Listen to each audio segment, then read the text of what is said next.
Welcome to the Joe versus Joel GMO debate of the decade, sponsored by the Farm to Consumer Legal Defense Fund. We welcome both our live online viewers and our Atlanta guests in the house. Woohoo! The debate will air immediately following this short program. I just want to say a few words about the Farm to Consumer Legal Defense Fund. The fund has rapidly become the defender of our plate, defending small farms and artisan producers and buying clubs from government overregulation. And their goal is to protect our access to foods of our choice from farmers of our choice. As simple as that sounds, they often have to defend the farmers in court, in criminal proceedings to protect our food rights. You'll hear more about that later. The encore viewing of the debate will be available to both live and in-person audiences until December 3rd, 2013. So if you want to see this, you can see it again until December 3rd, 2013. An email will be sent out to tonight's audience with those details to access the live stream. Now we want to send out a thank you to the platinum sponsors of our event this evening.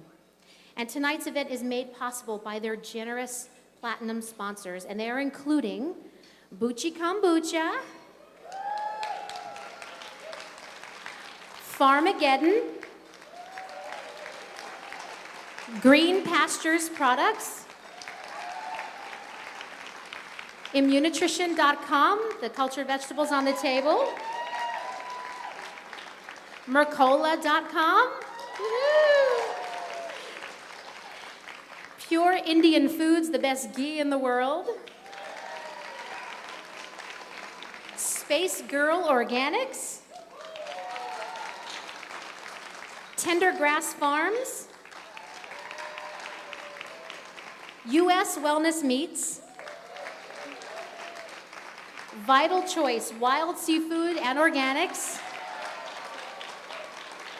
and the Weston A. Price Foundation New Trends Publishing. Thank you so much for your generous donations, platinum sponsors. Okay, welcome again, and once we are on live stream, and Kathy, can I ask you a question really quickly? We're introducing Kristen Canty at this moment, right? Okay, I just want to make sure. Thank you. I'd like to introduce Kristen Canty. She is fundraising chair and Farmageddon filmmaker. Please welcome, everybody, Kristen Canty. Thank you, Caroline. Thank you all for coming to the third annual Farm to Consumer Legal Defense Fundraiser. A few times a year, my great friend Kathy Raymer calls me with an idea to drum up enthusiasm, interest, and membership for the fund. She says things like, let's have a bacon contest after the Polyface fundraiser. And GMO labeling is a hot topic. Let's bring Dr. Mercola and Joel Salatin in to debate it. Where I say, I have no idea how you're going to pull that off. And a few days later, she says, it's happening. Will you come? And how can we say no to these amazing ideas? Kathy, your events are always a blast. The food is amazing. The entertainment is great. And they always raise membership for the Farm to Consumer Legal Defense Fund. Thank you very much to Kathy Raymond and to Joe Mercola and Joel Salatin for coming here tonight.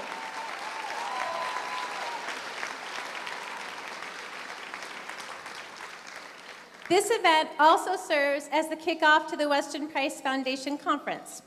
A few years ago, Michael Schmidt, a raw milk farmer from Canada who's fought off government raids a number of times for selling raw milk, gave the closing remarks at the conference.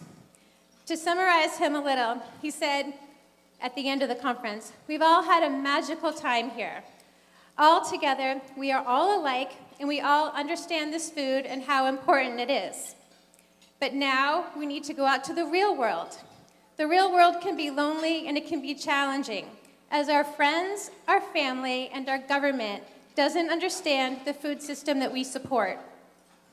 However, now we're at the start of the weekend. Here, you're all in great company, where you might look to your neighbor and see them, just like you, attempting to put half a stick of butter on a piece of bread this big. At home, kids walk into my chicken coop all excited to collect eggs, and often, unfortunately, they walk out and they say, "Ew, I'm not eating this egg. It came out of a chicken's butt."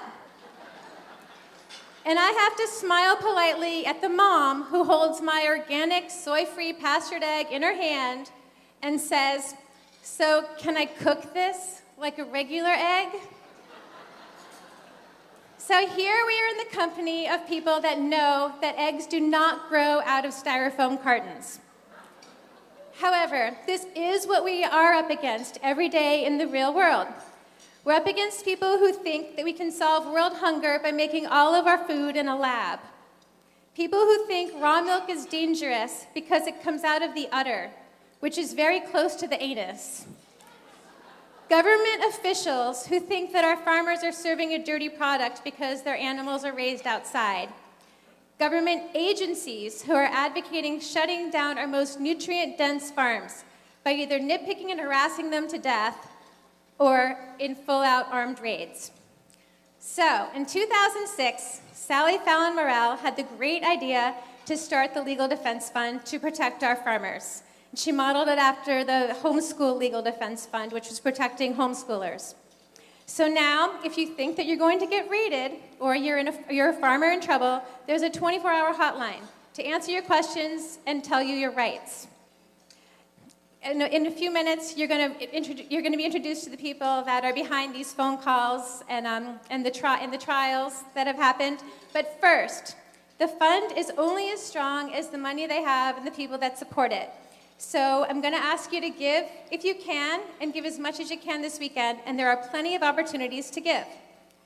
First of all, we left these membership cards on your table. So if you think that your membership might have lapsed, and I have been guilty of that a number of times, it's very easy to just fill this out at the table. $50 will give you a membership, and you can stop by the Farm to Consumer Legal Defense Fund booth tomorrow for your t-shirt. We have a variety of colors and sizes to choose from.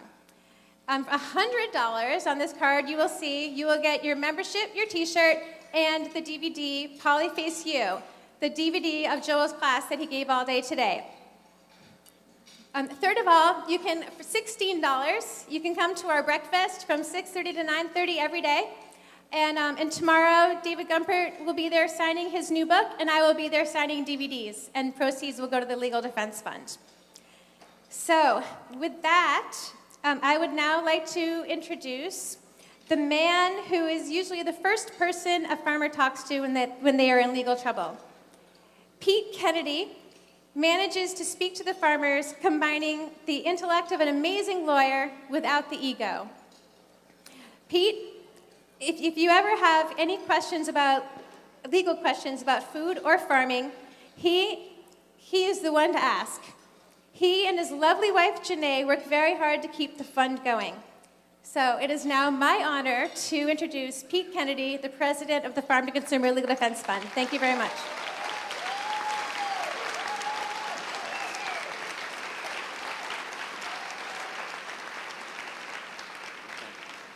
Thanks, Kristen. First off, I'd like to thank Kathy Raymond for outstanding work as usual putting this event together.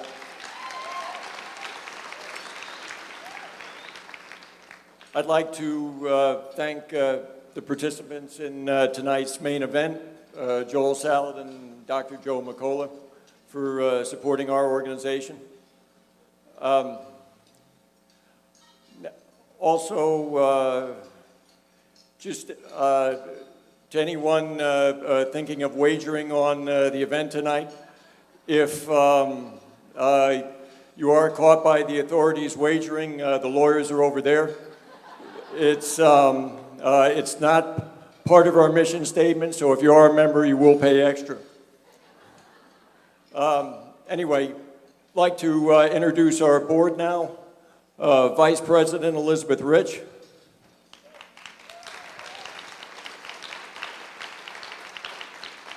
Okay.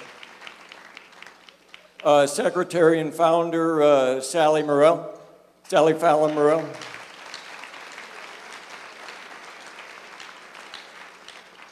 Treasurer, John Moody.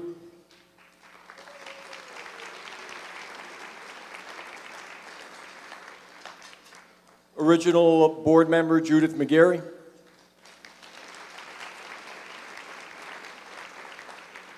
Original board member, Kayla Daniel.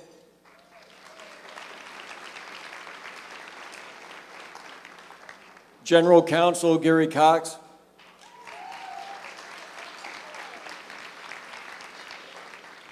Administrative staff, Janae Walls.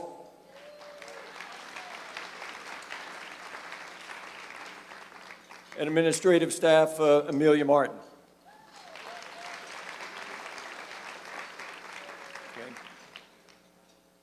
Our goal from the beginning has been to establish a two-tier food system, where if someone wants to buy from a licensed source, a licensed inspected source, have at it. But if they want to buy from an unlicensed, unregulated source, they should have that right too.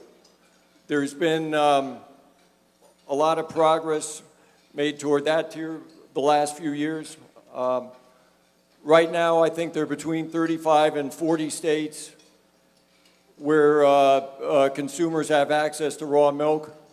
Just this past legislative session, there were 3 states, North Dakota, Mississippi, Arkansas, and Michigan, where either through statute or through, in Michigan's case, written policy by department, unregulated either sale or distribution of raw milk was officially legalized.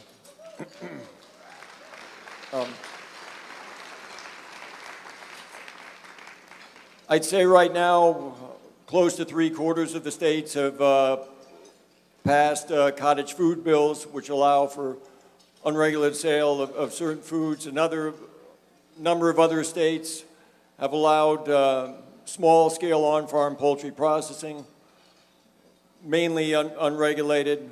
And of course, in most states, people can sell produce and eggs without a permit. There's a big challenge to this two-tier food system on the horizon right now. It's called the FDA Food Safety Modernization Act, also known as FSMA. FSMA is not the product of representative government. It was passed in the U.S. Senate 3 years ago on a Sunday night on a lame duck session through some legislative sleight of hand. Fittingly, it was substituted for a bill named Cash for Clunkers, and eventually went over to the House and passed. It's not a measure we want to see get any further. And the FDA was given tremendous power to regulate intrastate commerce under the bill, and it's, I think right now, the biggest challenge. People who believe you have the right to obtain the food of your choice from the source of your choice face. But fortunately, there is plenty you can do to stop it. At our booth during the conference, we're going to have a sign-on. Just FDA is taking comments right now on proposed regulations to the Act. One regulation which is very important to us is on the Tester-Hagen Amendment, where people that earn less than $500,000 a year selling products of the farm are exempt from 2 of the more onerous provisions, the produce safety standards and the what's known as the HARPC, or Food Safety Plan standards. Another thing, so first thing would be to just stop by our booth, make a comment on just preserving the Tester-Hagen Amendment. It's something FDA right now is trying to water down considerably. Other thing you can do is, when it comes to appropriations, for the Food Safety Modernization Act, you can call your representatives and encourage them to defund, call the Congressional Appropriations Committees, encourage them to defund FSBA whenever you get a chance. But I think in the long run, the measures that are going to get the most traction for our two-tier system are passing food freedom legislation at the state level. And I think a lot of that is underway right now. About a year ago, I got a call from one of our Virginia members, Bernadette Barber, who had this home processing bill where just about anything made in your kitchen, as long as it was made with legally approved ingredients, would be allowed under the bill. And it sounded it was a great bill, supported it, but it just sounded like the timing wasn't right at the time. I don't think that's the case anymore. As a matter of fact, Virginia had two what I would call food freedom bills last year. This session, they're looking at close to 5, maybe as many as 5 or more bills on food freedom. There's going to be a bill that will limit the power of zoning commission of zoning regulations, which is another big issue we're facing. Another bill that would allow the farmer to sell all the products of the farm without licensing or inspection. Bernadette's home processing bill. A bill to legalize the sale of raw milk.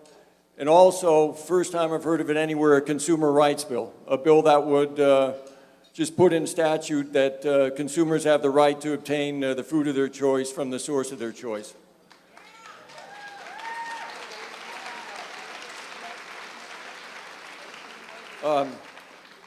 You're seeing in other states too. The California Grange just passed a resolution allowing, supporting the legalization of direct farm-to-consumer transactions without licensing or inspection. There are a couple of farmers out there I've worked with, Ken and Kathy Lindner, bison farmers who spent their whole life working in corporate America, subject to one regulation after another. And a few months ago, they were nearly shut down just because they couldn't find a warehouse place to store their meat overnight. Even though they had chest freezers, they weren't allowed to store it at their own house. And they were actually kicked out of the market for a short period of time. So they've had it and are working toward the same end. Maine has passed food sovereignty ordinances in a number of towns. Now they're trying to do it at the state level as well. So what we're really working for is to establish our two-tier system before FSMA establishes theirs. Their two-tier system is very different from ours. At the domestic level, you've got the big corporations carrying on, and maybe, who knows, they'll be exempt at the top from the food safety plan. Meanwhile, the small and even the mid-sized corporations are going to go out of business because they don't have the economies of scale to comply with the regulations under FSMA that FDA proposes. And the second tier of that is you are going to get uninspected, unregulated food, but it's going to come from thousands of miles away. And with so many domestic producers going out because of the enforcement of the regulations, you're going to get more imported food than ever coming into the country. But I see the signs of people rising up to stop it. It's something I think we all need to get more involved. We've made a lot of progress. We can make a lot more toward the eventual goal of our two-tier food system. We don't want our children and grandchildren to get stuck with FSMA's two-tier food system. So greatly appreciate the support tonight. It enables us to remain a grassroots organization, and we will continue to work towards a system where everyone in this room will be able to obtain the food of their choice from the source of their choice without government harassment. Thank you very much.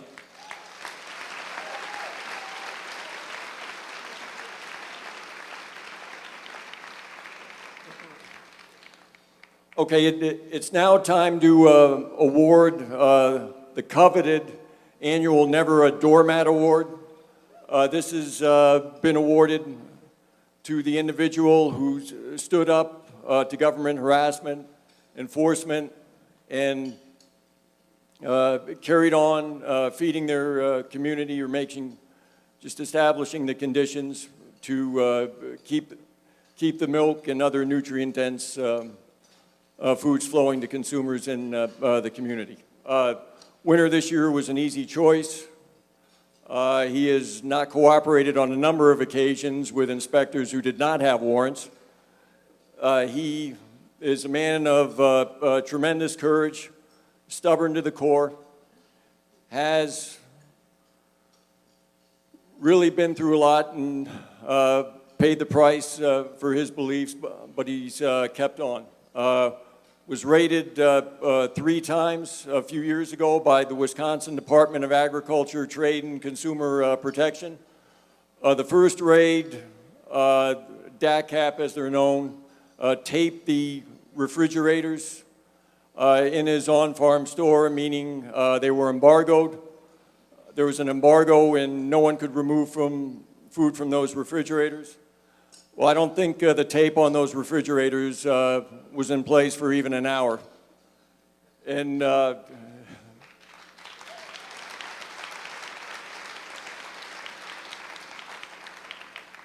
if no one hearing what had happened and believed what he did, they had all the proof they wanted because it was all over the Madison, Wisconsin TV stations the next night. But DACAP didn't take well to that. They threw everything they had at him, charged him with 4 criminal misdemeanors for violating the state food and dairy code. They actually came up with 7,000 pages of documents. I think there's better use of the taxpayers' money than this, but that's the way it went down. He had a 5-day trial back in May and was acquitted on 3 of the 4 charges, including all of the licensing charges. In other words, he can keep on doing what he's doing. It's just, I think, the greatest court victory for the raw milk movement in this country, and it's just great on a lot of other levels for what this man's brought about. I mean, he's a unifying figure. I've seen him bring together people with very diverse viewpoints or outlooks on life who didn't agree on much of anything else. We talk about creating a sense of community through food. He definitely had that. He actually had a fire before the trial, and his members raised just a lot of money for him to repair most of the damage.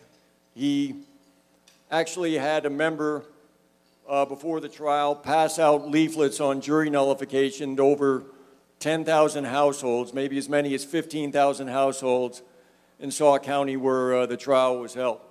We also talk about establishing the difference between public and private distribution of food, where with private distribution being unregulated, even though the verdict, the legal precedent just was limited to his case in the trial, I think there'll be a political precedent elsewhere for distinguishing between public and private, because in saying the jury just deciding that he did not need any licensing, that's in effect what happened. Also, we talk about more the having a co-producer relationship between the consumers and the farmer, and just creating a closer bond. And he did that too. They A number of his members have helped with farm chores, including the milking, and to this day they're doing that. So what originally might have started off as a contingency plan, just in case he was found guilty, has turned into a way of life for the Vernon Spires Club and the Hirschberger family. So without any further delay, here is the award winner for the 2013 Never Doormat Award, Vernon Hirschberger.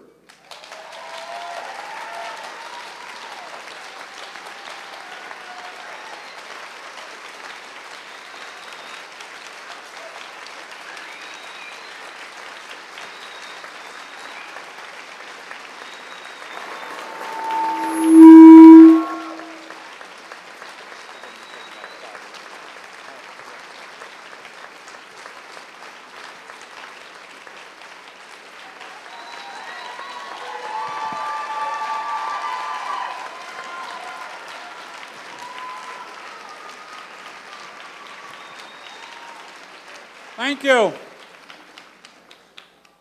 And you're all very welcome. This is a I different. really did not have any idea that this was going to happen. Oh, it's a different Gary Hirschberg. So bear with me, I'm a little bit nervous.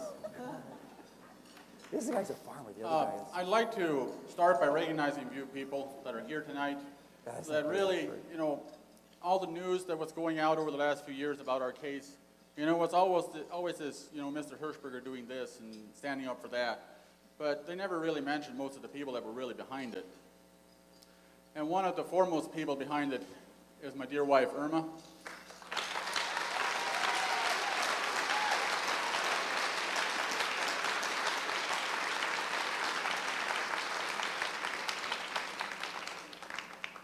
You know, she stood with me when the going was tough. You know, when I was under pressure that I couldn't function as far as managing the farm or the family like I should have. And also she was willing to stand up and take the responsibilities and let me go to jail if that's what it would come to. So I really appreciate her, and we're very glad to have this trip together. We hardly ever get away like this, and we're very glad for all the welcome that we have received. A few more people I'd like to recognize is the farmer-to-consumer lawyers. Pete Kennedy, you've heard from him. Also Elizabeth Rich. She was the head of the legal defense case. And also we have Amy Salberg somewhere over here to the left.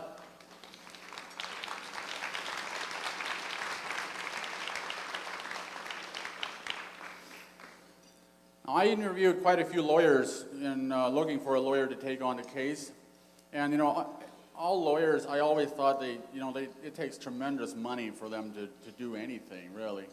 And for instance, Amy Salberg, she donated all of her time that she spent on the case, which was probably 200 hours at least. So give her a hand. Thank you.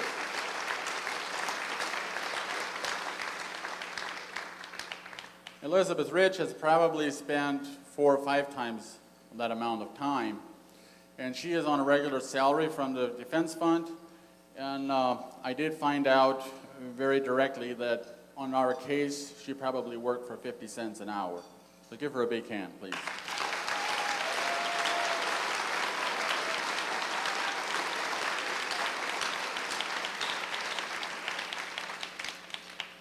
There's one thing I'd like to bring out tonight, to an encouragement to us all, to just stand up and say, no, we can't do it. You know, it depends on what comes up.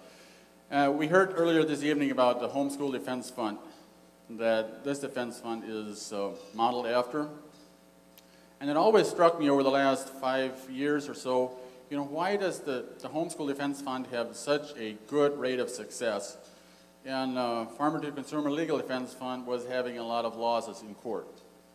And I think I have the conclusion of the matter, what it takes.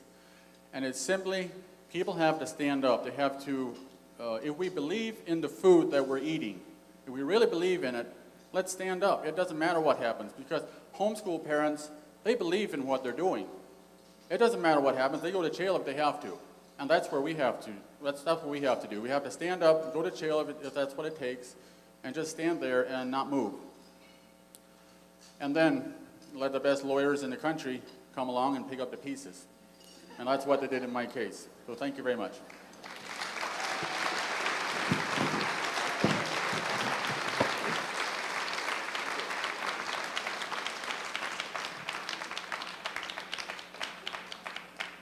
Okay, thanks, Vernon. On to the main event. Our referee tonight, pound for pound, is the best food rights writer in the country. He is really the official chronicler of the raw milk movement and a longtime supporter of the Legal Defense Fund. You can read his blogs at thecompletepatient.com. David Gumper.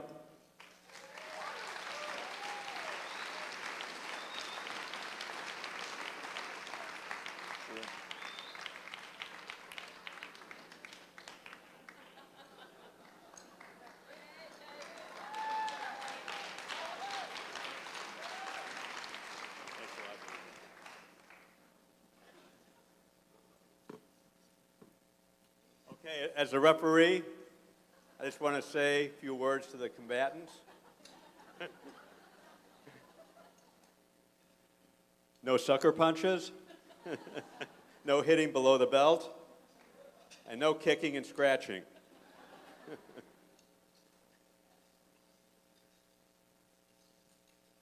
This is a historical moment, and not just because you are here for the boxing match of the decade. Imagine, if you will, that we had been able back in the late 1940s and the early 1950s to debate the wisdom of labeling all food that was sprayed with chemical pesticides. Or if we had had the wisdom to put labels on chickens that were regularly fed feed containing antibiotics. Or if we had had the inclination to alert people that milk from cows was fed extra hormones. You know, we might be in a much different place today with our nation's public health. Right now in 2013 America, we have the opportunity to explore a similar kind of public health issue. The labeling of foods that contain genetically modified ingredients. Granted, it is somewhat late in the game. It's estimated that something on the order of 70% of all processed food contains genetically modified ingredients. We are being told the same things today that we were told back in the 1950s, that pesticides and antibiotics and extra hormones are safe. That there's absolutely no evidence they cause harm. So the debate this evening isn't about whether we want to allow GMO ingredients in our food, but rather how people should be informed and alerted about whether the food they want to buy is contaminated with GMOs. So for the debate tonight, it is resolved that the federal government should mandate GMO labeling on food.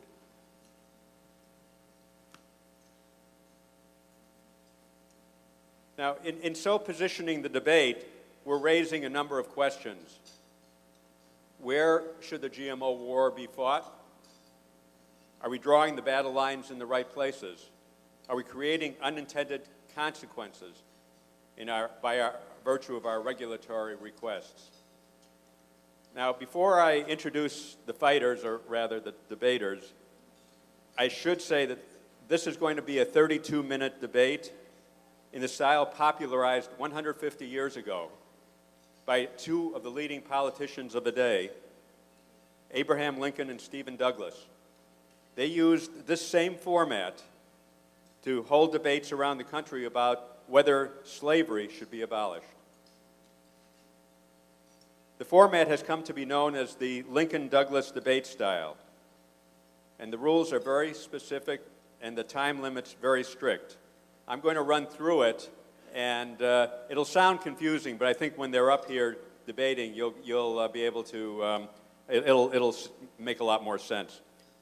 First of all, there'll be an 8-minute opening speech in the affirmative by Joe Mercola. Then there will be a negative cross-examination that will last 2 minutes by the, this is by the negative cross-examination from Joel Salatin. And this cross-examination means just what it says. It's asking questions of the opponent and with mostly yes-no answers. Then there will be the negative side's opening speech of 8 minutes, and that will be from Joel. And then the affirmative cross-examination coming from Joe Mercola. Then the negative rebuttal of 3 minutes from Joel, an affirmative rebuttal of 3 minutes from Joe Mercola. Then finally the negative summary will be 3 minutes from Joel, and then the affirmative summary will be 3 minutes from Joe. As I said, it sounds a little complicated, but it'll all begin to take shape here. We'll then have about 10, 12 minutes for questions about GMO labeling, and those have been submitted in advance. People on my blog submitted some of them, and we'll have just a time for just a few questions at the end. Now, about the two debaters. Arguing for the resolved question that the federal government should mandate GMO labeling on food is Dr. Joseph Mercola. He is a New York Times best-selling author. He was voted the ultimate wellness game changer by the Huffington Post. He has been featured in Time Magazine, the LA Times, Chicago Magazine, and on CNN, Fox News, ABC News, Today Show, CBS's Washington Unplugged. His experience as a physician for 25 years to tens of thousands of patients led to a personal transformation from mainstream physician to build the world's most visited natural health website that empowers millions of subscribers to, quote, take control of your health. He's a consummate student and teacher devoted to educating others on health. He also continues his political strategies focused on labeling GMOs, phasing out mercury fillings, banning misguided water fluoridation practices, and preserving informed consent for all forms of vaccination. Arguing on the other side is Joel Salatin.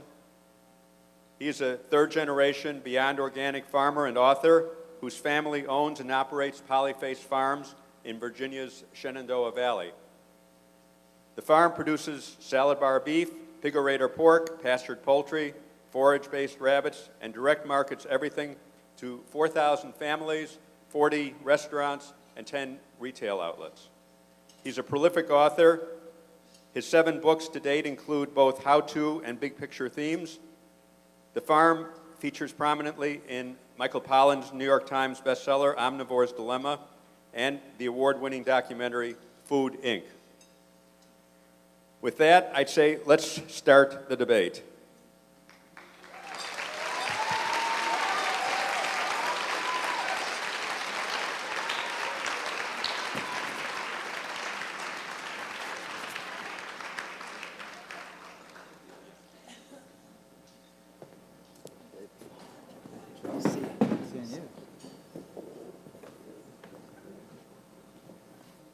Until we get this.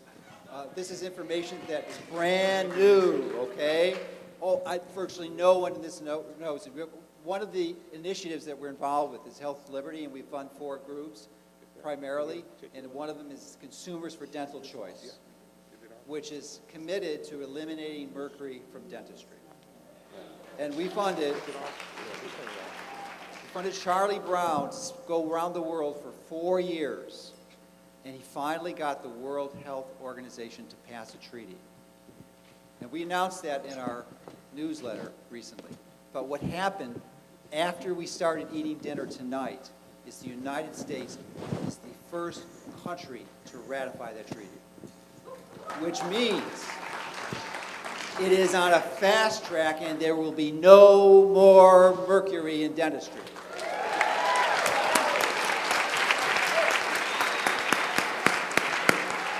It works. The political activism works. Okay. Okay, are we ready to go? Oh, okay, your mic still isn't working.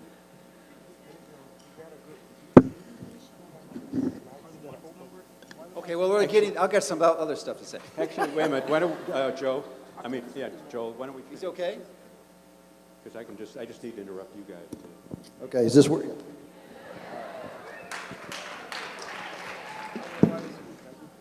We're ready. Is there a timer or anything? A countdown timer? What's that? Oh, face my mouth. Thank you, Caroline. Is that better? All right, thank you. Muchas gracias.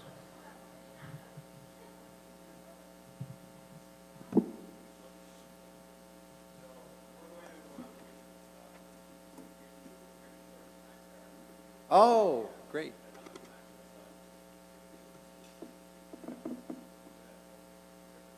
Okay. Okay. Okay. Starting now? Okay. Well, I'm absolutely honored to be here tonight. I've got some good news and some bad news. The good news is that Joe's a phenomenal opponent, very worthy and great experience in debate. I've never debated before. But I'm used to being an underdog. And I think this is a magnificent opportunity to support the Farmer to Consumer Defense Legal Fund. So I'm glad to be here. Now, I just want to tell you why we need labeling quickly. Because remember the chicken tonight on the table? There was a confusion. What was it, gluten-free and the regular? We wouldn't have had that if it was labeled. We need labeling.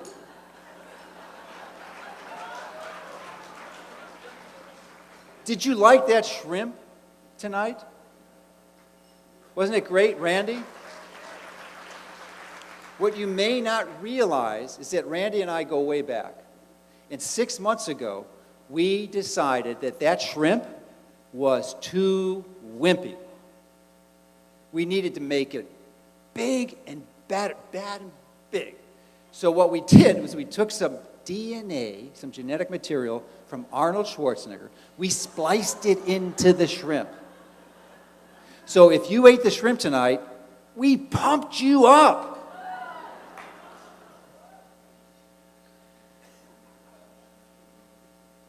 So, not to worry though, because we didn't have to tell you, because there's a substantial equivalence passed by the FDA and Michael Taylor about 20 years ago that says it's okay to do that. But the best part is that we patented these shrimp, so when they spread their Arnold goodness in the sea and create other little shrimp, we own them. And if some fishermen try to harvest them, we're going to send our lawyers over to collect from them. And we even put some piranha genes in the lawyers. Now, not to worry at all, because those Arnold shrimp, we tested them on lab rats for 3 months. And most of them did okay. But the 4th month, that was a doozy. And we learn in the future we're not going to test that long again. Now, seriously, though, this debate is about, should the FDA label GMOs? Now, I am not a fan of the FDA. I'm a huge fan of local food, local democracy. And that's why I supported, in the state of California and Washington, local democratic democracy initiatives to label GMOs.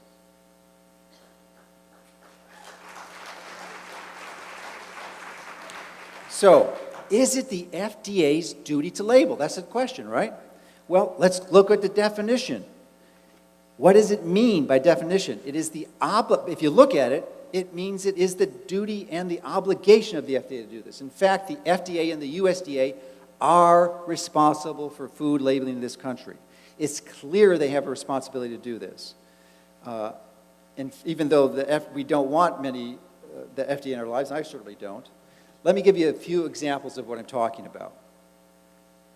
Have you ever noticed that orange juice must be labeled if it's not freshly squeezed and made from concentrate? Or how about one where it might say natural or artificially flavored? That is because it is required. Because vanilla, for instance, like French vanilla beans, that's natural. But if we have artificial vanilla flavor from beaver's butt, it's synthetically processed, it's got to be labeled. So is there any material significance in knowing the difference between artificial and natural flavor? How about wild-caught or farm-raised fish? Is that a materially significant difference that you should know? Or should they be exempted as substantially equivalent? It would appear that the FDA strongly believes that you have the right to know if the flavor is natural or artificial, but everything else in the food is exempted from this requirement. Does that make any sense? How do you feel about salmon being spliced with eel genes? Does that sound odd? Well, it's going to be commercially available in 6 months, so get used to it. But are they going to try to pass it off as regular salmon? Absolutely. Joe's primary argument is that competitors for this salmon-eel monstrosity, all they have to do is advertise their product as eel-free.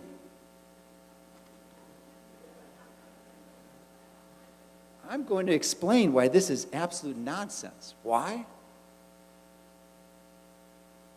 My expectation of salmon is not one that contains eel genes. If you try to sell it as what should be salmon, that's fraud in my book, just like the Arnold Schwarzenegger shrimp you ate tonight. But right now, thanks to the FDA food czar, Michael Taylor, this is now legalized fraud by creating the rule of substantial equivalence, permitting this transgenic mutant makers to pass off their synthetic life forms as the traditional foods we desire. That is why I'm so in favor of GMO labeling, because they are neutralizing the FDA and Monsanto's substantial equivalence deception, which is nothing more than legalized fraud. Current agriculture and food policy is only benefiting chemical and junk food companies. We have a monoculture of soy, corn, and canola that is saturated with about nearly 1 billion pounds of glyphosate every year. And that is facilitated by our current food policy. You may not also realize today, because you've been traveling, that the FDA removed the GRAS status, generally recognized as safe, for hydrogenated vegetable oil. That is the first step to banning this crap. This is despite years of allowing and even promoting this and switching people away from healthy animal fats to this junk vegetable oil. So I still got some time left, but I'm going to give it over to Joel, because I think he needs a little more time.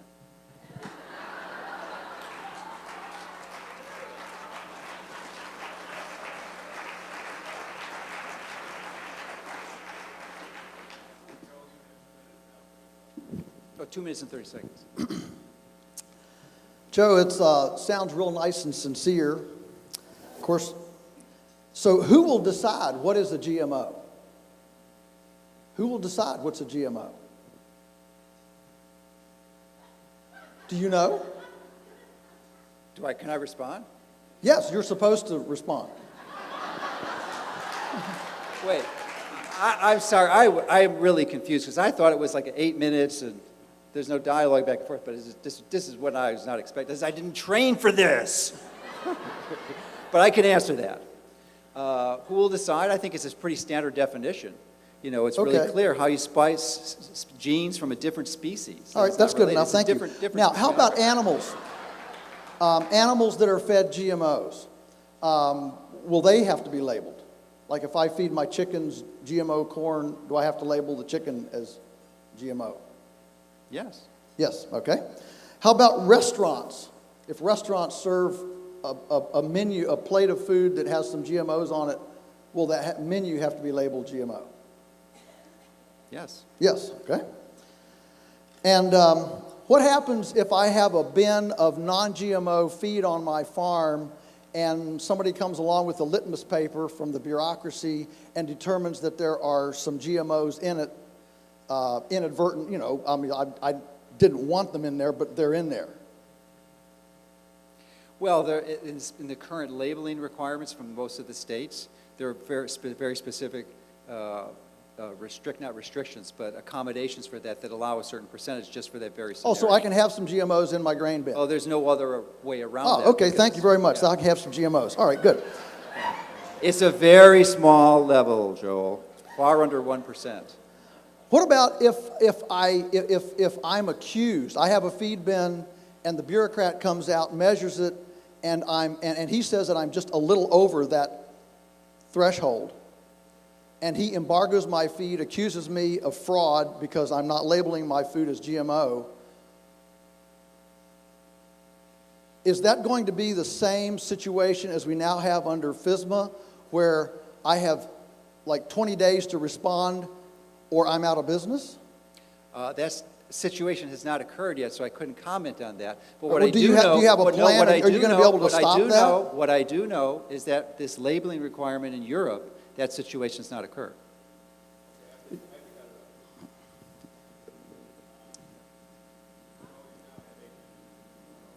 Oh, that was the 2-minute dialogue. I thought it was 2. Okay, now I get it. We I ready? misread it. Should the government mandate GMO labeling on food? The federal government? No. I'm well aware that this position is contrary to many dear friends in the integrity food movement, Dr. Joe certainly being one of those. At the outset, let me make two things abundantly clear. I despise GMOs. I do not like GMOs, Sam I am. I do not like them here or there. I do not like them anywhere.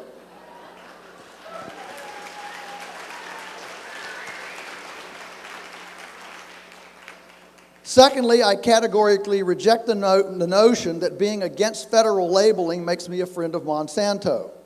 Everyone who opposed prohibition was not in favor of alcoholism. I have 7 lines of analysis. Number 1, we shouldn't be asking for federal government authority over our food, period. If they interrupt me with applause, that adds to my time. Hey, A mandatory label is a marketing license. Listen carefully. A mandatory label is a marketing license. Only a higher power can license a lower power. Asking for a license concedes authority. Consider this. Do you want the government to have the authority to license your food? Really? The authority to license is the authority to deny access. The Farm to Consumer Legal Defense Fund promotes the idea that food commerce should be able to occur voluntarily between consenting adults without bureaucratic intrusion. I summarily reject the notion that the government has authority over my food. Number 3, demanding GMO labeling may be exactly what the industry wants. Just a few days ago on October 15, British environmentalist and GMO advocate Mark Linus addressed the Center for Food Integrity Summit in Chicago. He called for federal mandatory GMO labeling as the best way for the industry to tell the story of its marvelous benefits. Are we being duplicitous? Number three, the consumer has no right to know. The founders of our great nation offered the right to pursue happiness. The right to seek is distinctly different than an entitlement. We've turned pursuit into entitlement. And that cheapens inalienable rights bestowed by God, not governments. Right to know cannot be guaranteed by anyone or anything any more than a right to be educated, a right to good medical care, or the right to good food. These cannot be guaranteed as entitlements. I would suggest that this knowledge entitlement idea led to prisoner abuse at Guantanamo Bay. Right to know coerces. Right to seek liberates. That we, the people, should depend on the federal government for our knowledge, on the morsels our bureaucratic caretakers dispense, is profoundly un-American, disempowering, and childish. Number 4, asking for federal intervention in this matter is not superior to a hodgepodge of state initiatives. Too many of us quickly arrogate to a centralized federal level every societal remedy, routinely abandoning state diversity in favor of a one-size-fits-all approach. Will the agencies overseeing GMO labeling be more righteous than the overseers at the National Organic Program or the Food Modernization Act? Of course not. They've already shown us by precedent that they're going to hold a farmer in some sort of little itty-bitty compliance hostage with a 20-day response period and embargo everything that he does. Joe says it'll probably be the same way. The individual patchwork of state initiatives gradually develops the wording, protocols, and oversight that work, and that's the best way to arrive at solutions. Let innovative states jockey for the most functional system. The cream will rise to the top. Number 5, labeling to reduce GMO consumption is a cure worse of the disease, like banning cars to eliminate drunk driving. Are you really going to put your faith in labels? Our farm uses completely bogus nutrition labels. Some are incorrect by a factor of 1,000. Regulators don't care about truth. They care about checked boxes and placating the peasants. Government-regulated labels are a joke, and that's the truth. Who's going to decide who it is? Who's going to decide? Yeah, you're really going to put your faith in your bureaucracy to come up with some integrity definition of whatever. 6, federal labeling is the poorest way to remediate the GMO problem. Let's list some of the other remedies. Buy organic. Just buy organic. Know your farmer. Look for non-GMO labeled products. How about using the Weston A. Price Foundation Smart Shopper Guide? There's more on the way. Dylan Charles, writing in Waking Times, May 27 of this year, gives this prophecy. In the not-too-distant future, consumers will be able to run on-the-spot tests for environmental toxins, GMOs, pesticides, food safety, and more with their smartphones. If we patiently wait for marketplace innovation, labeling will probably be moot. To suggest that the first and most efficacious remedy for any societal ill is increased federal meddling and police power shows a profound lack of creativity and a prejudicial mindset against personal empowerment. Nobody has to eat GMOs. Nobody is holding us hostage. The only thing hostage is our mental freedom to government nannyism. How do we stimulate educated consumers? By insisting on personal responsibility. If we shift that responsibility to know to the government, we simply encourage ignorance. We don't exercise discernment muscles unless and until we have to. A label mandate dumbs us down and creates lethargic interest rather than aggressive seekers. After all, when the government is watching out for us, our mental acuity can focus instead on the latest Kardashian excitement. Finally, number 7, mandatory labeling is chasing the wrong solution. The right solution is a return to reverencing property rights.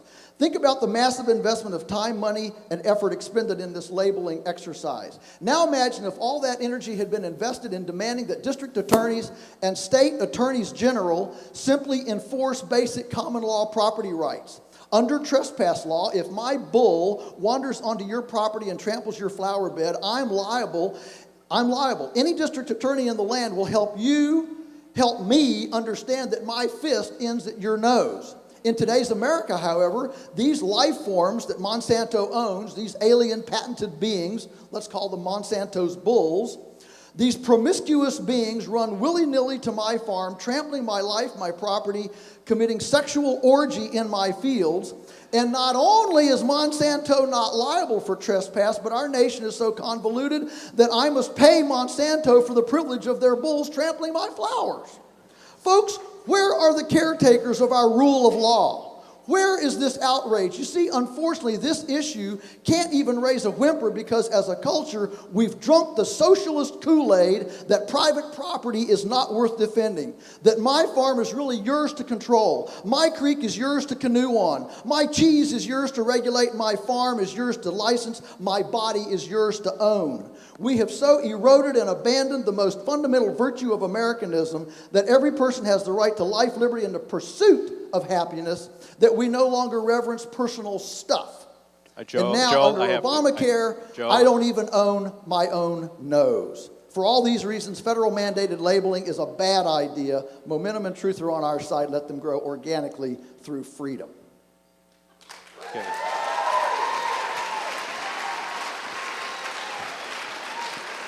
Okay, Joe. I'm glad I gave him my extra 30 seconds. He needed it. Joe, you have Joe, you have 2 minutes to do a cross-examination now. Great. Well, first of all, I agree with many of your strategies. I absolutely concur that we need a long-term strategy. There's no question. The problem is that 1992, that changed the playing field. We had Michael Taylor passed a substantial equivalency component. Now, I think we need a dual strategy. We need the long-term and the short-term. And I'm a physician, and I've had many patients have heart attacks. And what do? I send them to the emergency room. I'm also a physician, who hates drugs.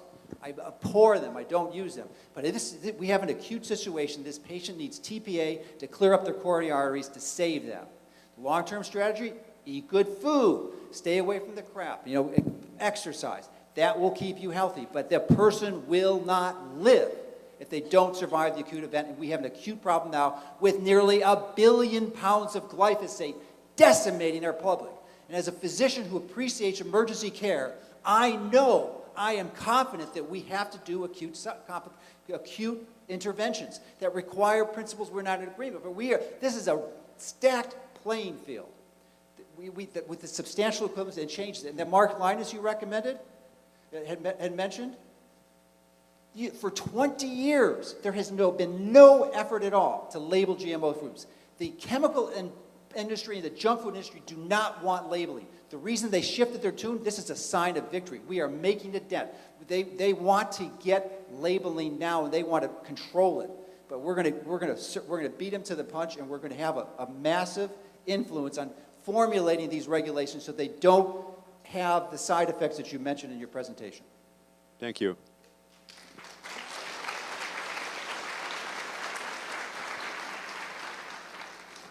Okay, Joel, you now have 3 minutes for negative rebuttal.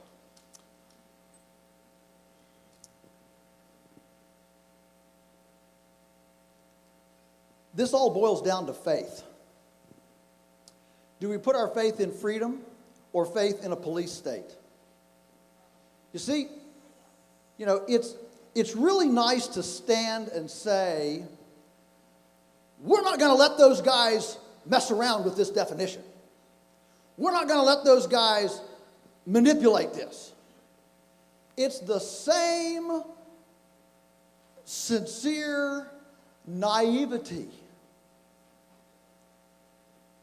done by the people who advocated federal organic certification. What have we got now 20 years later?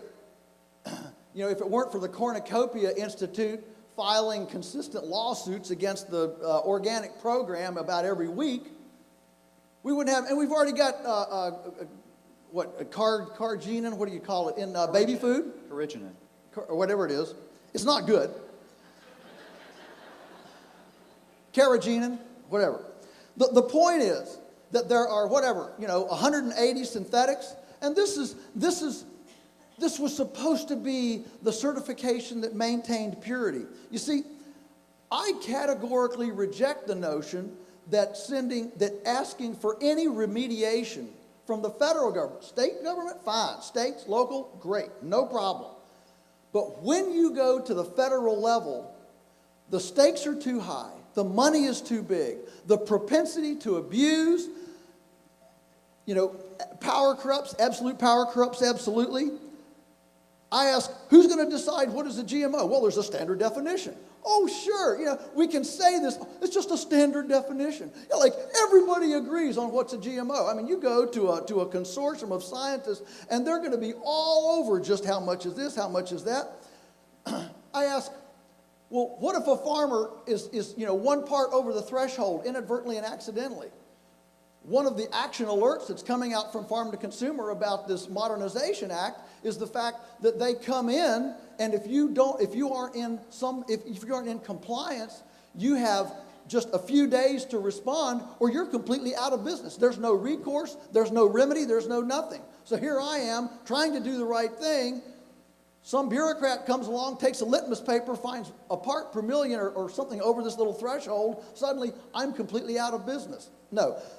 What we need to do is get away from the notion that the government should be in charge of our food or labeling or licensing at all. Einstein said you can't solve a problem with the same thinking that created it. And I would suggest the reason we have an ignorant consumer, the reason we have a lethargic consumer, the reason we have people more interested in Kardashians than real food is because they've been lulled into duplicity by assuming that the government is protecting them.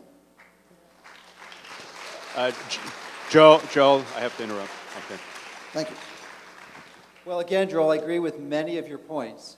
But remember, I never have been promoting federal FDA labeling on this. We have worked at this local democracy action and state initiatives to get this process going to catalyze action. You see, these chemical companies and junk food companies, they're like cockroaches. And I'm sorry, I didn't mean to offend cockroaches. When you shine light on them, they come out. And that's what we're doing. It's a very specific, strategic, high-level philosophy that has a lot of thought behind it. We're not doing this frivolously. We're not doing it to gain attention. We're doing it to address the dual initiative, the dual strategy I mentioned earlier. Yesterday, I came back from a week in central Mexico in a small city, San Miguel de Allende. And we were there to help the indigenous farmers. They have massive agricultural companies coming in there. They're sucking their water supply dry. 85% of the water goes to grow vegetables that ship to the U.S. They're shipping their water to the U.S. As a result, the water table's dropping. They're not going to have any water pretty soon. And the water that's left is full of arsenic and fluoride. And we're working with an organization called CATIS that is helping the indigenous people create water filters to protect and save them. But that is the short-term intervention that we need. We need a short-term strategy. This is an emergency triage situation. We can't let people be harmed and suffer. We have to act. It's just like in the ER. And the long-term solution, the local individuals are going out, they're petitioning the government, they're seeking to solve the problem which is these big agricultural companies. So that's the strategy that we're taking. And I think we need something here. We need this dual strategy. We need both approaches. It's not either or, it's both. And the fears that you have about this federal thing, I mean, this is not a level playing field. Remember, since 1992, when the former vice president of Monsanto, Michael Taylor, passed this, when he was part of the FDA, we have the crazy, ridiculous scenarios that I described in my earlier 8 minutes. I mean, it's just legalized fraud. So you have to address that in some way, shape, or form, and that's what we're seeking to do.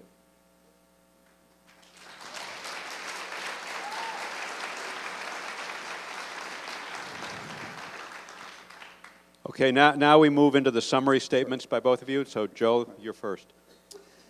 The only thing worse than doing nothing is doing the wrong thing too quickly.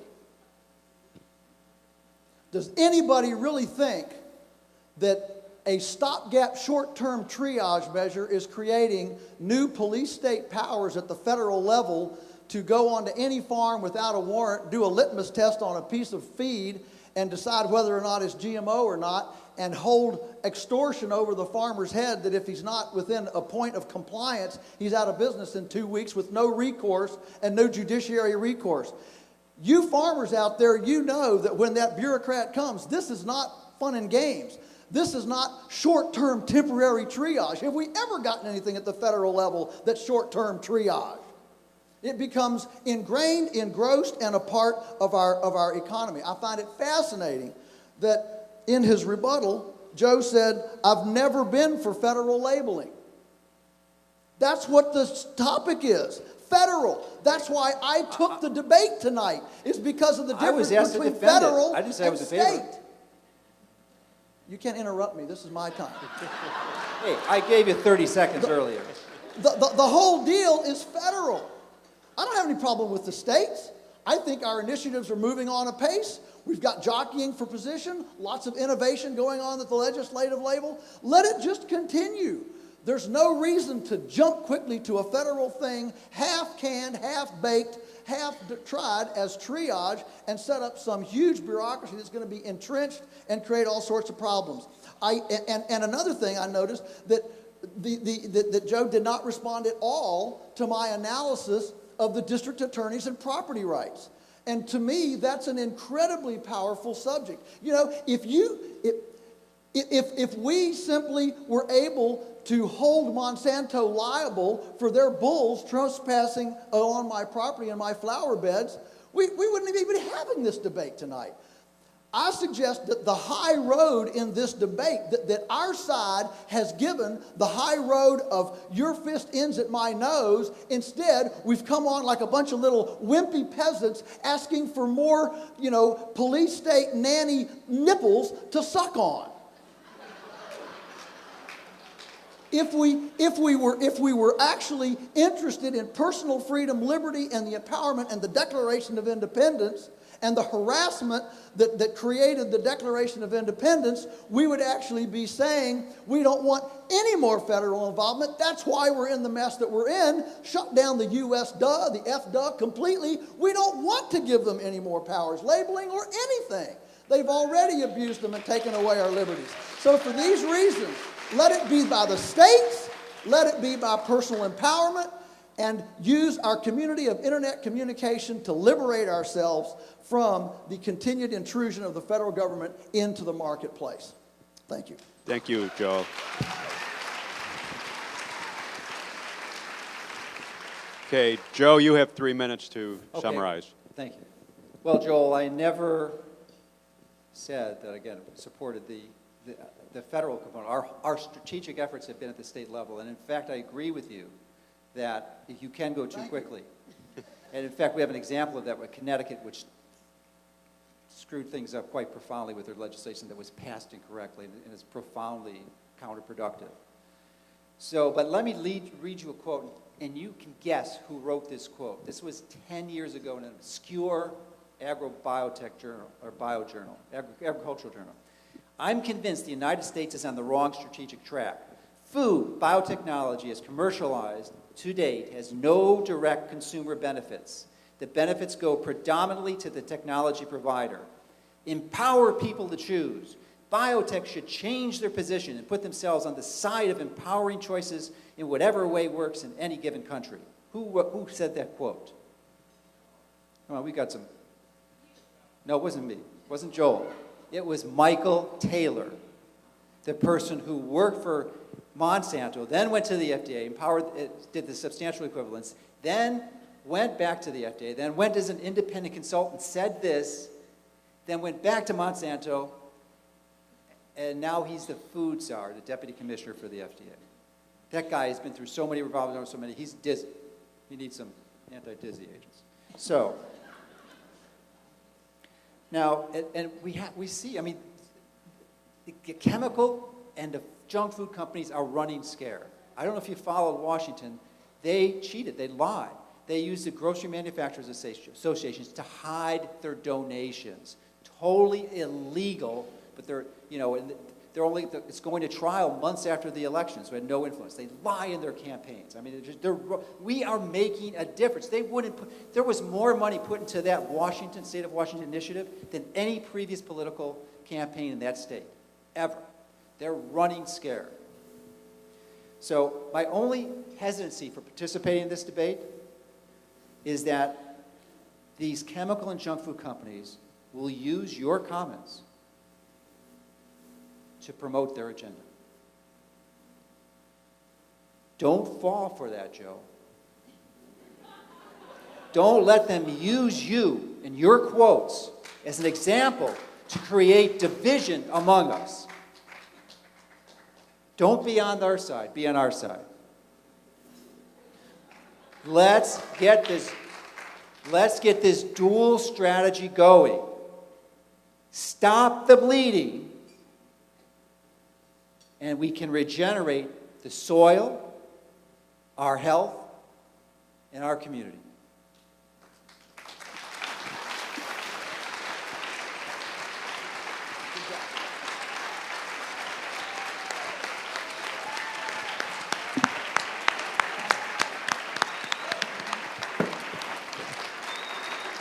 Well,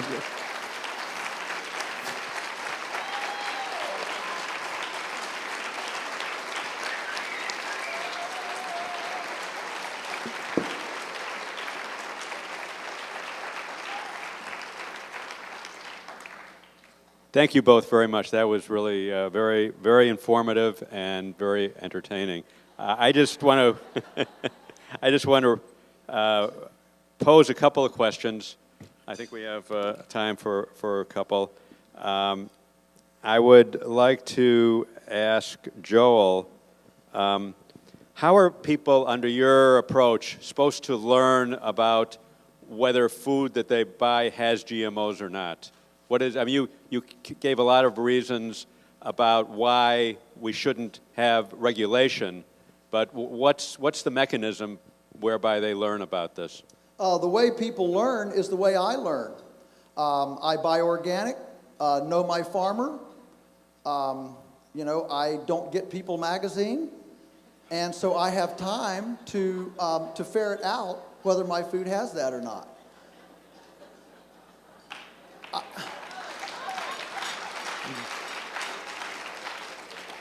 Okay. And I would suggest that by putting the responsibility on me to find that out, creates a far more informed consumer than a person who's lulled into, security, by promises from the people who are going to administrate this program, who is going to be Michael Taylor. So I would put faith more in my farmer that I know and my tribe, that I'm talking with on the computer and doing eBay, monitoring and knowledge, my community of tribe. A lot more faith in them than I will Michael Taylor administering this program. Okay. Joe, I would... Can I respond to them? Sure, feel free. I think that's a great strategy for most everyone in this room. But you know what? We're a small minority of people. And you know that before California State Ballot Initiative, virtually no one knew about GMOs. These chemical and junk food companies are brilliant. They have tens of billions of dollars. They're some of the most sophisticated marketing you could ever dream of. You think they're stupid? How the heck do you think they passed the thing in 1992? These guys know what they're doing. But since last year and this year, the awareness, see, this is strategic. We are catalyzing awareness. We got tens of millions of dollars worth of PR. Just today, there was Rachel Maddow and Stephen Colbert did huge segments on this. We are increasing awareness. We have doubled, if not tripled, the amount of people who know this. Because if you don't know about GMO, you're not going to read. You're not going to know to implement the strategies you're recommended. They could care less. They think it's a good thing. They're bombarded with this brilliant PR strategies, as they did in Washington. Before Washington, we had 25-point lead. Then they put in $22 million, and we lost by 5 points. I mean, they're brilliant in their strategy, in their marketing, and they've got the money to fund it. Yeah, and it's all being done at the state level, which I totally support. The resolution, Joe, is federal. federal. What resolution are you talking about? The resolution we're debating. You haven't even been debating the topic. You're completely Well, I'll untopical. tell you why the topic is federal. Listen, I know. You're trying you know to what? you're Because- trying to tell me. Wait, no. Listen, Let me tell I'm you not gonna why take that is. this. Listen. No. Let me tell you why that I've is. been telling you all night I'm about states, and you come bringing up states. Yeah, agree. You're not even on the topic. No. You didn't even read the topic. Let me tell you the last thing. Because it's inevitable. There is no question that we are going to have FDA. And first of all, as I said in my presentation, that should they label? Of course they should. That's their requirement by legal definition. So that's the end of the debate right there.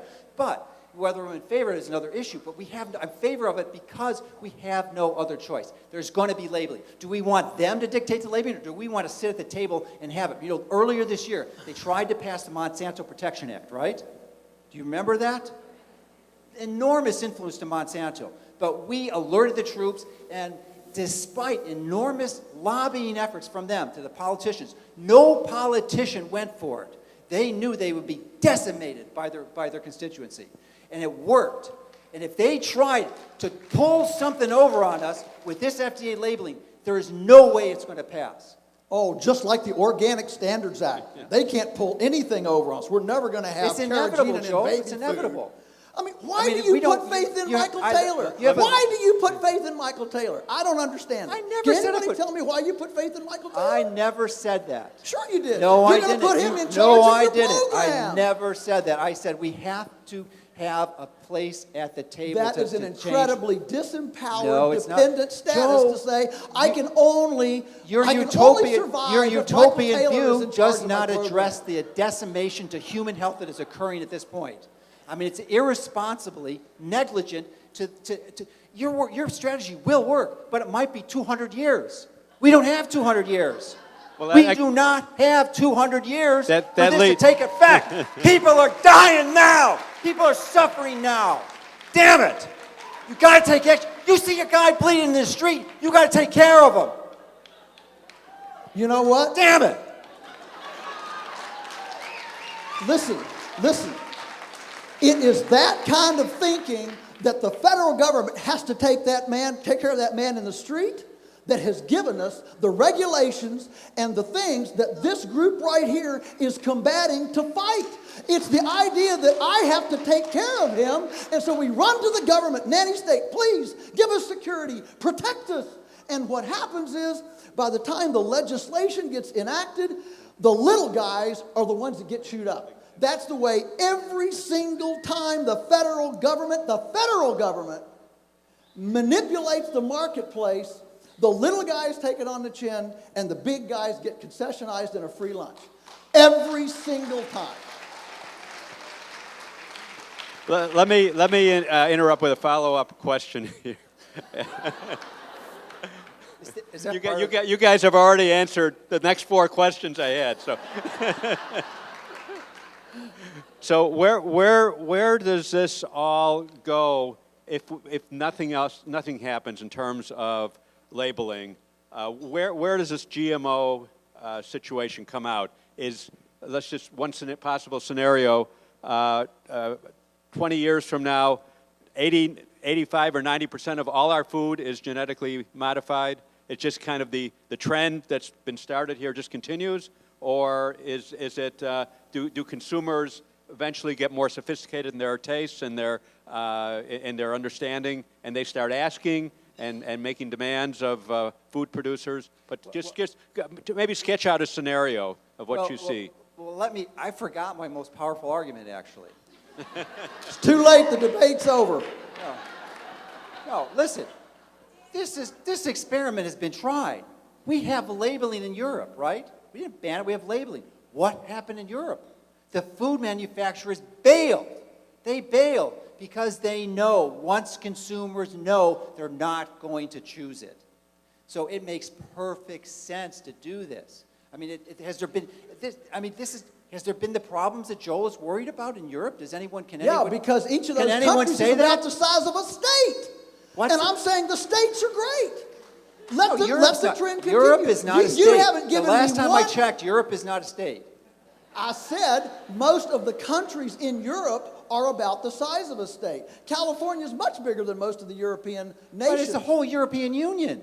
I know. It's like, 25 countries? They're No, about, wait. The European Union has a larger population than the United States. Do you want to look that up on Wikipedia? That's fine. But we're talking about, it's not that far off, okay? It's significantly larger than the U.S. The point that I'm making is that all of the strides and the things that you've described are occurring under state. No, it's State not state. It's legislation. the European Union. How is that a The- state? the only- That's the equivalent of the United States. I mean, the United States of America, all 50. The European Union is bigger than the U.S. And look what happened. What's your argument against that? All It I'm going to worked. say It is... worked. This is a tried experiment. Yeah, We but know Europe, what Europe happened. doesn't have the Kardashians. What? What? All right. What'd you say? I didn't hear that. Let me try something else. What about an effort? Somebody asked this on my blog. How about just trying to make GMOs completely illegal? Oh, no. Both of us wanted to agree for that. See, again, did anybody listen to me say, what if all of this effort had been put on district attorneys to enforce common trespass law so that when your fist hits my nose, Monsanto's liable? The first day their bull, GMO pollen, came onto a neighbor farmer's field, if this kind of outcry, the initiative, all of the political pressure of the current state labeling movements, if that had been brought to bear against the district attorney in that region where that trespass occurred, we wouldn't even have GMOs because you can't keep it in the box. And you see, there are lots of paths to remedy things. And to just sit back and assume the only remedy for a solution is a bigger federal government, I find that just frightening. I really do. I find that more frightening than a guy dying in the street because he doesn't know what to eat. No. That's some abstract philosophy that's not happening in any way, shape, or form. That's not an abstract No, philosophy. it's not. You are having virtually the entire population of the country, very small percentage, probably under 1%, who's not exposed to GMOs. I mean, it's pervasive. It's in every processed food. So they're being chronically exposed to it. And you don't die from GMOs initially. You die chronically, just like smoking. So this is a very serious danger. And that's why we need states to keep doing what states are doing and put their initiatives together. But it's not an equal playing field. You're describing a utopian environment. I haven't heard you tell me what the federal government can do that the states aren't doing. I never said the federal. Well, that's what the topic is federal. No, you have to you have defend federal. changed the definition here. Requiring the FDA to label does not make a bigger federal government. It does not. Requiring the FDA if the FDA implemented labeling does not equate to a bigger federal government. It might have 2 or 3 extra employees. I don't think so. Oh, if they... No, when you arrogate to the federal government, the FDA is a small more part power, of the equation. that creates more The biggest federal issue is the government. military. I'm sure there's not going to be The a bureaucrat to administer the program. It's not the FDA. It's not the FDA. It's the military. That's what's screwing up this country is the military budget. Yeah, and the FDA not the will FDA use the budget. military not to a enforce fraction it of and a hold percent farmers increase from hostage. FDA labeling. It's not going to happen. Okay, I'm going to, at this point, declare both of you winners on points. Hurrah!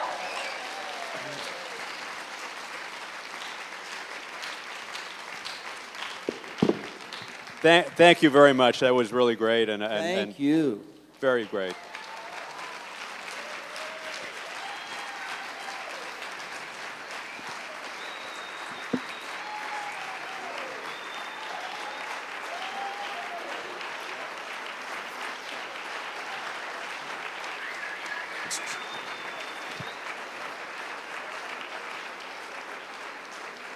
That was absolutely fantastic and so much fun. Thank you, Joe. Thank you, Joel, for the debate of the century. Thank you so much. Okay, I now would like to introduce a very special lady.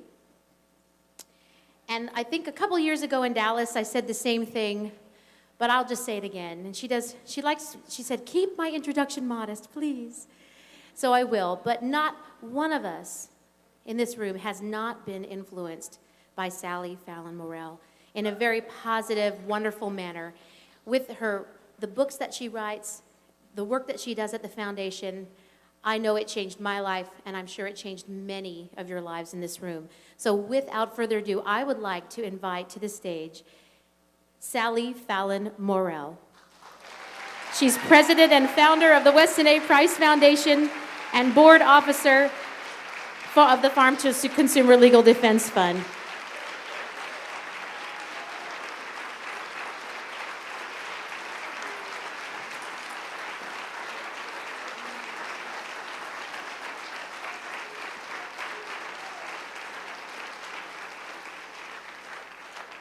Thank you. I'm actually going to start by taking advantage of our debaters. And I don't want them to even answer, but Joel said that the way we can avoid genetically modified food is to buy organic. How do we know something's organic? Got a label. Are these state labels or federal labels?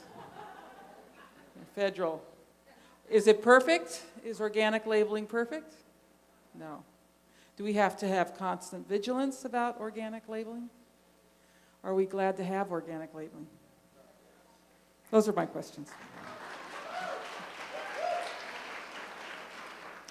So first of all, this has been a wonderful evening. Just a wonderful evening. And we have lots of people to thank. But I'll start with Kathy Raymond and our food donors, our chefs, our debaters. A lot of work went into this, and so let's just give everyone a round of applause.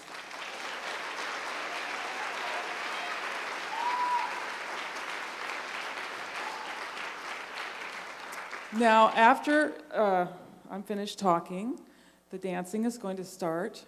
And one thing that you're going to notice about this dance floor, it's very level. That's what we do at the Farm to Consumer Legal Defense Fund. We level things. We create a level playing field. And just in the few short years, I think it's 6 years, we have done a lot of leveling. And I just look at the raw milk, for example.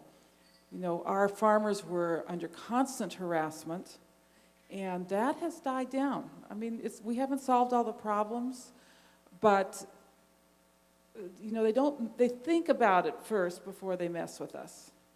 And so I want you to think of the Farm to Consumer Legal Defense Fund as the great leveler while you're out there dancing tonight.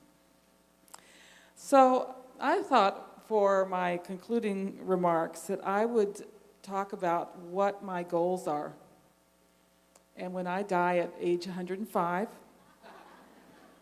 these are I put 5 down, the 5 things that I would like to have accomplished. Or not myself, but I would like to see accomplished. And of course, I would like to work for these things. So the first thing that I would like to be able to do before I kick the bucket at age 105, I would like to be able to buy kombucha at National Stadium. I'd like to be able to go to a baseball game and get kombucha that I know does not have genetically modified sugar in it. It's on the label.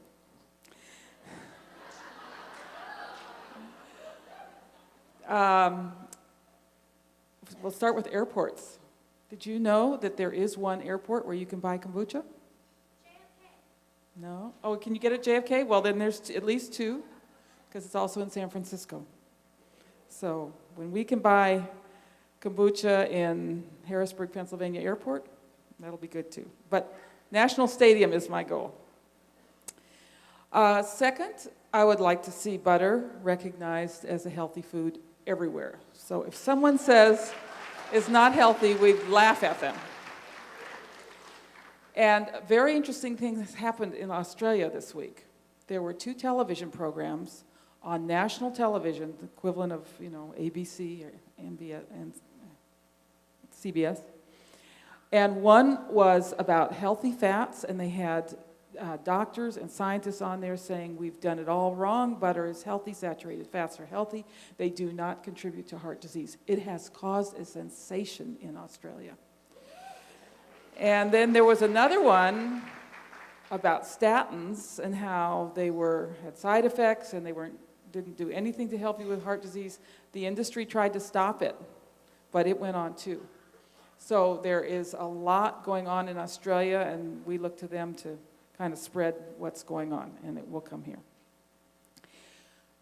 Many years ago, well, not many years ago, about 4 years ago, Jeffrey and I were in Zimbabwe in a market, and we walked around, and I love ethnic markets, and this was definitely ethnic. And the thing that struck us was all the different colors of beans. There were these huge bags of beans. There were pink beans, there were spotted beans, there were striped beans. We only have one kind of bean over here, and that's the soybean.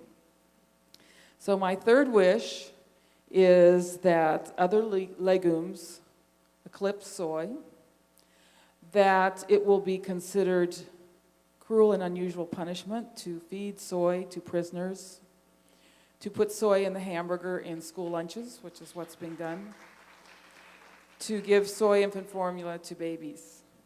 And I would love to see this whole problem of soy solved by farmers starting to grow other legumes, field peas. In our area, it's black-eyed peas. And there are so many legumes that are very specifically suited to different climates that we need to bring back, that have been totally eclipsed and forgotten by soy. So that's something very important. And I think one of the things that genetically engineered labeling would do is kind of open up this whole debate about soy as well. Number 4,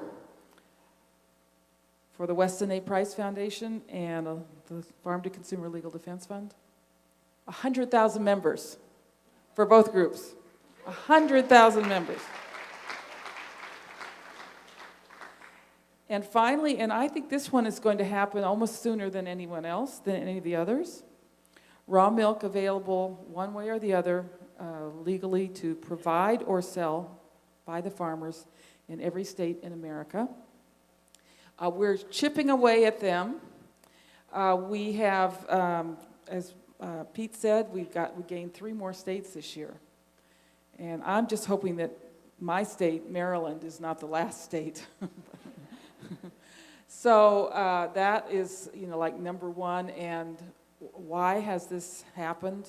Well, for lots of reasons: education, consumer demand, but mainly the Farm to Consumer Legal Defense Fund. So it has absolutely fulfilled its promise in making raw milk more available, defending raw milk farmers, and we want to be very grateful and give them our support in every possible way. So thank you, and enjoy the rest of your evening on this level dance floor. Thank you.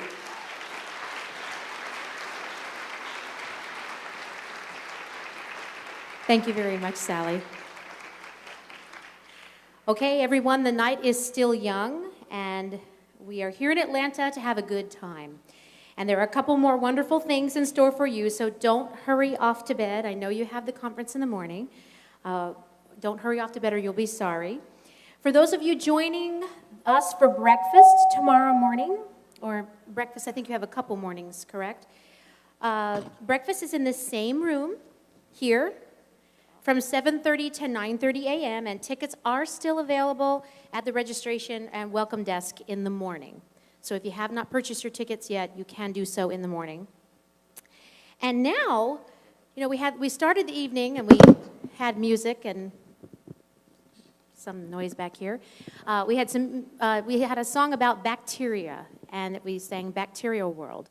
Well, now it would be fitting to end the GMO debate and start the night off of fun and dancing with a special song, a GMO song.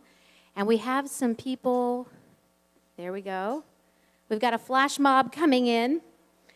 And we're going to sing about GMOs. And if you're familiar with the group One Direction, which probably many of you are, probably because of your kids, we did the song called, instead of What Makes You Beautiful, we were going to sing We Don't Want Your GMOs. So please enjoy this song parody about genetically modified organisms. And the band is plugging in, I'm very sorry.